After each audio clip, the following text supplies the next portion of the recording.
nechun o'g'lim yo'q deb bo'larsan g'amgin, birodar Allohga shukrlar qilgin.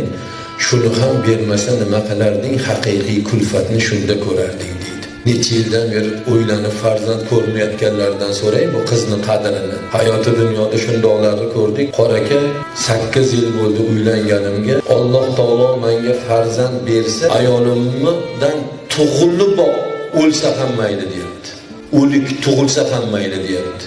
Nogiron tug'ilsa ham mayli, faqat shu oshna og'ayning o'rtasida yuzim yorug' bo'lsa bo'ldi, shundan ham bola tug'ildi-ku deb.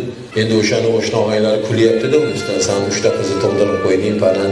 Xuddi u o'g'illik bo'lgan bo'lsa, u aqlliligi uchun, farosatliligi uchun, boyligi uchun xuddi bir joydan sotib olib kelgan u o'g'ilni, bu puli yetmay qolgan qizga sen nima qilasan kulib?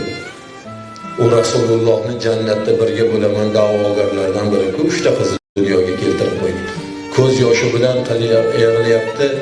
O'sha ko'z yoshi dargohga yetib, qalbidagi duosi dargohga yetib qolsa, seni oldingda quvonib yurgan bolangni bir sekundda olib qo'yishini esdan chiqarmagansan. O'g'lingni olib qo'yishligini esingdan chiqarmagan. Biroq ustidan kulishdan ko'ra oldin o'zingga qaragin. Parvardigor berdi, senga o'g'ilni, bunga qizni berdi. Bermasa nima qilardi? Xotinim malomat qiladi deydi.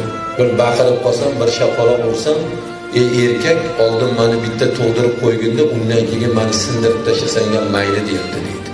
Vaholanki o'sha men mana shu dardni birga tortayotgan inson edi deyapti.